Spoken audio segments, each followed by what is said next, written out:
વાસ્તુશાસ્ત્રનો આપણા જીવનમાં ગાઢ સંબંધ હોય છે. કહેવાય છે કે ઘરમાં ખોટી દિશા કે એક નાની વસ્તુ પણ આજ તો દોષનું કારણ બની શકે છે. ઘણીવાર લોકો સફળતાના શિખર સુધી પહોંચવા માટે ખૂબ જ મહેનત કરતા હોય છે, પરંતુ તેને ઇચ્છિત કામયાબી નથી મળી શકતી. આની પાછળ ઘરમાં રહેલી નકારાત્મક ઉર્જાનો પ્રભાવ હોઈ શકે છે. વાસ્તુશાસ્ત્રમાં કેટલીક એવી વસ્તુઓ જણાવવામાં આવી છે જે ભૂલથી પણ ઘરમાં ન રાખવી જોઈએ, નહીંતર દુર્ભાગ્ય જીવનભર સાથ નથી છોડતું. આનાથી તો માત્ર ધનની સમસ્યા નથી થતી, પરંતુ વ્યક્તિ માનસિક રૂપથી પરેશાન પણ રહે છે. ચાલો જાણી લઈએ કે વાસ્તુશાસ્ત્ર અનુસાર કઈ વસ્તુ છે જે ઘરમાં દરિદ્રતા લાવે છે. પરંતુ તેની પહેલા જો તમે પણ ઈચ્છો છો કે લક્ષ્મી માતાના આશીર્વાદ તમારા પર બન્યા રહે તો આ વિડીયોને એક લાઇક અને ચેનલને સબસ્ક્રાઇબ કરી દો અને કોમેન્ટ બોક્સમાં જય લક્ષ્મી માતા જરૂર લખજો.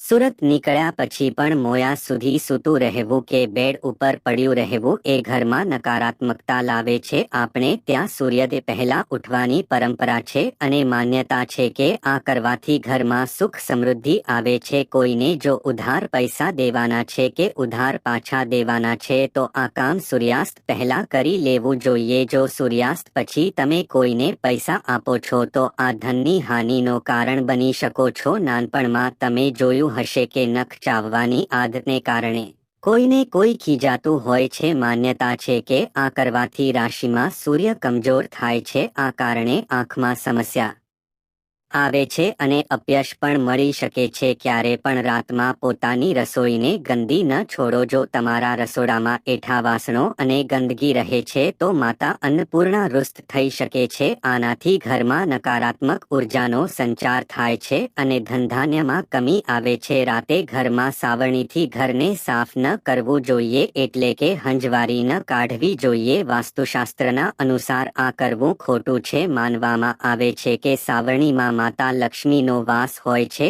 અને રાતમાં જો હંજવારી કાઢવાથી તે નારાજ થઈ શકે છે. આ માટે કારણે સાવરણીને પગ લગાવવો પણ અશુભ માનવામાં આવે છે. જો તમારા ઘરમાં બૂટ ચપ્પલ વેરવિખેર થયેલા રહે છે તો તમારે તણાવમાં વધારો થઈ શકે છે. આ કારણે ધનમાં કમી પણ આવે છે અને સફળતા પ્રાપ્તિમાં અડચણ આવે છે. જો તમારા ઘરના મુખ્ય દ્વારમાં અંધારું જ રહેતું હોય તો આ ખૂબ જ અશુભ હોય છે. તમને જણાવી દઈએ કે જો ઘરના મુખ્ય દરવાજા પર અંધારું હોય તો બનતા કામ પણ બગડી જાય છે અને આના લીધે ખૂબ જ મહેનત કરવા છતાં પણ તમારા કામમાં સફળતા નથી મળતી. બાથરૂમમાં રાખેલી ખાલી ડોલ એ નકારાત્મક ઉર્જા વધારવાનું કામ કરે છે. આ માટે બાથરૂમમાં રાખેલી ડોલ હંમેશા ભરેલી રાખવી. જુઓ, ડોલમાં પાણી ન ભરો તો તેને ઊંધી કરીને રાખી દો. કેટલાક લોકો જ્યાં સૂતા હોય ત્યાં જ બેસીને ખાતા હોય છે. જો કે આ ખૂબ જ ખોટી આદત હોય છે. વાસ્તુશાસ્ત્રમાં પણ આને ખોટું માનવામાં આવે છે. આવું કરવાથી માતા લક્ષ્મી રૂષ્ટ થઈ જાય છે. સાથે જ સૂવાની જગ્યા ઉપર ભોજન કરવાથી બિસ્તર ગંદુ થાય છે અને આ જ બિસ્તર પર હોવાથી રાતમાં ખરાબ સપના પણ આવે છે. ઘરમાં સાફસફાઈનું વિશેષ ધ્યાન રાખવું જોઈએ, કેમ કે જ્યાં સાફ સફાઈ હોય ત્યાં જ માતા લક્ષ્મીનો વાસ હોય છે. પરંતુ ભૂલીને પણ સૂર્યોદય પછી ઘરમાં કચરાપોતા ન કરો. આનાથી આર્થિક પરેશાનીઓનો સામનો કરવો પડે છે. વાસ્તુશાસ્ત્ર અનુસાર અરીસો સદ્ભાવ પ્રતીક હોઈ શકે છે, પરંતુ તૂટેલો અરીસો નકારાત્મક ઉર્જા અને દુર્ભાગ્યની આકર્ષિત કરી શકે છે. આવામાં ઘરમાં રહેલા સદસ્યોને જીવનમાં ખરાબ અસર પડતી રહે છે. તરક્કી સાથે આર્થિક સ્થિતિમાં પણ અને નકારાત્મક પ્રભાવ પડે છે.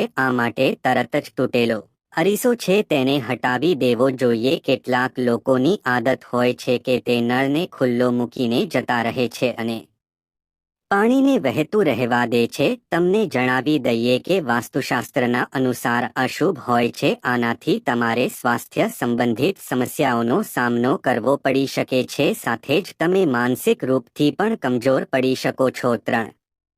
શાસ્ત્રો અનુસાર આર્ટિફિશિયલ છોડ એટલે કે જે પ્લાસ્ટિકના આવે તે રાખવા અશુભ માનવામાં આવે છે. તેના ઘરમાં હોવાથી નકારાત્મક ઉર્જાનો પ્રભાવ વધવા લાગે છે અને પરિવારમાં સુખ શાંતિનો ભંગ થતો જોવા મળે છે. આર્ટિફિશિયલ છોડ જોવામાં ઘણા સુંદર લાગે છે, પરંતુ તેનાથી પરિવારના સદસ્યોના સંબંધમાં ખરાબ થવા લાગે છે. લોકોમાં બીજાને દેખાડવાની આદત વધવા લાગી છે. આપણે જે વસ્તુની જરૂરત ન હોય તે આપણે સ્ટોર રૂમમાં મૂકી દેતા હોઈએ છીએ, જેના કારણે તેમાં ઝાડા થઈ જાય છે કે પછી તે રૂમની સફાઈ ન થઈ રહી હોતી. જ્યાં ગંદકી હોય તે ઘરમાં માતા લક્ષ્મીનો વાસ નથી હોતો. તે ઘરના લોકોને આર્થિક તંગીનો સામનો કરવો પડી શકે છે અને દરિદ્રતા પણ આવવા લાગે છે. કર્જ વધવા લાગે છે. કટાઈ ગયેલો લોખંડ જેટલું હોઈ શકે તેટલું ઘરથી બહાર રાખવું જોઈએ. ઘરમાં ક્યારે પણ જૂનું, ખરાબ કે કટાઈ ગયેલું તાળું ન રાખવું જોઈએ. માન્યતા છે કે આનાથી ઘરના લોકોની તરક્કી થઈ નથી શકતી અને સફળતામાં પણ કેટલીક બાધાઓ આવવા લાગે છે. તૂટેલા વાસણ, અરીસો, સાવરણી, મગ, કપ, ઇલેક્ટ્રોનિક વસ્તુઓ, ફોટાઓ, ફર્નિચર, દીવો વગેરે કોઈ પણ સામાન ઘરમાં ન રાખવું જોઈએ. આનાથી કર્મ નકારાત્મક ઉર્જાનો નિર્માણ થાય છે.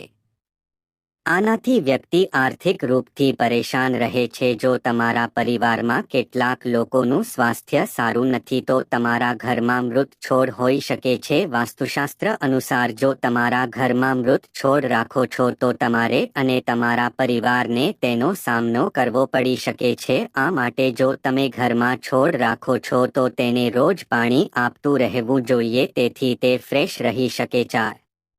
વાસ્તુશાસ્ત્ર અનુસાર ઘરમાં રહેલી તૂટેલી કે પછી બંધ ઘડિયાળ પડી હોય તો તેને તરત જ દૂર કરી દેવી જોઈએ. બંધ ઘડિયાળ તમારા સમયને ખરાબ અસર કરી શકે છે અને એવામાં ઘર પર રહેવાવાળા લોકોને સંબંધિત તણાવ અને દુર્ભાગ્યનો કારણ બની શકે છે. એવામાં નકારાત્મક ઉર્જા તમારો પીછો નથી છોડતી. આ માટે જો તમારા ઘરમાં બંધ ઘડિયાળ હોય કે પછી ખરાબ હોય તો તેને ઝડપથી સારી કરી લેવી જોઈએ કે પછી તેને દૂર કરી દેવી જોઈએ. વાસ્તુશાસ્ત્ર અનુસાર જુઓ, જો તમને ખૂબ જ સારી વસ્તુ લાવવાનો શોખ હોય તો સંભાળીને લાવજો, કેમ કે પ્રાચીન વસ્તુઓ હંમેશા તેના પહેલાને માલિકોની વાર્તાઓ અને ઉર્જાઓ લઈને આવે છે. વાસ્તુશાસ્ત્ર અનુસાર નવો વર્ષ આવે એટલે નવું કેલેન્ડર તો લાવીને મૂકી દે છે, પરંતુ જે જૂનું કેલેન્ડર હોય છે તેને ફેંકવાની જગ્યાએ સંભાળીને રાખી મૂકતા હોઈએ છીએ. પરંતુ એવું બિલકુલ પણ ન કરવું જોઈએ, કેમ કે જૂનું કેલેન્ડર સંકેત આપે છે. આ માટે ઘરમાં જૂનું કેલેન્ડર રાખવું ન જોઈએ. 5. રસોઈ ઘરમાં અન્નપૂર્ણાનો વાસ હોય છે અને અન્નનો ભંડાર ક્યારે પણ ખાલી નથી રહેતો, પરંતુ વાસ્તુના હિસાબ મુજબ જે ઘરોમાં અન્ન રાખવાનો જે પાત્ર હોય છે તે ખાલી હોય તો ઘરની સુખ સમૃદ્ધિ જતી રહે છે અને માં લક્ષ્મીની સાથે માતા અન્નપૂર્ણા પણ નારાજ થઈ શકે છે. આ માટે આ વાતનું ધ્યાન રાખવું જોઈએ. અન્નના ભંડારમાં ક્યારે પણ ખાલી ન રાખવું જોઈએ. અન્નના પાત્રમાં કંઈ ને કંઈ તો જરૂર રાખવું જોઈએ.